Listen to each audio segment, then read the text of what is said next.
Coral reefs cover less than 1% of the ocean floor, but house an estimated 25% of marine life. They can be considered the rainforest of the sea, and they have immense ecosystem services that they provide. For example, corals secrete a calcium carbonate structure that forms a barrier that can actually prevent wave energy reaching land, so they can provide coastal protection from erosion and flooding. Coral reefs can also be thought of as a modern-day medical cabinet. Many compounds used in pharmaceutical drugs are actually derived from an organism found on coral reefs. Many communities globally also signify a cultural value of coral reefs. They're also really important for fish stocks. Many fish spend some time on a coral reef, so if we lose coral reefs, we potentially lose the fish stocks that rely on them. And importantly, they have a huge economic value for tourism. Scuba diving, snorkeling, recreational activities around coral reefs are really high. Unfortunately, like many systems globally now, we know that coral reefs are under immense threat from both local and global stressors. Local stresses include things like unsustainable fishing practices, such as blast fishing that actually destroys large areas of reef. We also know that pollution, runoff from land can detrimentally impact coral reefs. And invasive species, so for example in the Caribbean, the invasive lionfish has unbalanced fish stocks and has had knock-on effects on the wider coral reef ecosystem. Global stresses, unfortunately, are intensifying with climate change.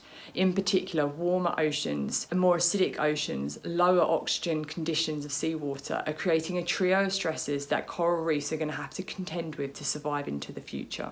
More acidic oceans make it more challenging for corals to build their calcium carbonate structure and actually increase the likelihood of it eroding. Then warmer oceans and more frequent thermal anomalies cause a phenomenon known as coral bleaching. Corals are an animal that rely on a symbiotic microalgae for a lot of their energy. Unfortunately, when waters become too warm and environmental conditions are unfavourable, the algae is no longer of benefit to coral because it actually becomes toxic, and the coral will expel the microalgae. When this happens, we see the coral skeleton underneath the tissue, hence the term coral bleaching. And we know that the coral can only persist for a short window before it dies once it's bleached. This is a phenomenon that we've seen globally and increasing, unfortunately, in intensity and frequency worldwide. If we take the Great Barrier Reef, for example, in 2016 and 2017, the first documented back-to-back marine heatwave events occurred, causing large areas of the reef to bleach and unfortunately die. Since then, again now in 2020, we've seen another global thermal anomaly that has resulted in bleaching on the Great Barrier Reef. So that's 3 big bleaching events in just 5 years. And we now know since 1995, about 50% of the entire Great Barrier Reef has been lost. And unfortunately, this is not something that's limited just to the Great Barrier Reef, but actually to reefs globally. We now know that if we don't act soon to address stresses such as climate change, such as these local stresses that reefs are facing, there's a real risk that we'll lose functional reefs, at least within our lifetime, or that they will become unrecognisable systems that will struggle to provide the functions that are so valuable for these systems. My research is studying corals that live in very hostile environments that are sort of representative of what we're predicting the oceans to look like under climate change. So where corals survive in waters that are warmer, more acidic, have low oxygen conditions, the stresses that we know the oceans are going to have to contend with under climate change. Interestingly, these environments aren't your pristine areas where we normally look for corals. Instead, it's hostile environments like mangrove lagoons where corals have had to adapt and acclimate to these harsh conditions. I believe that if we study these corals, we can gain insight into the mechanisms the corals need to survive.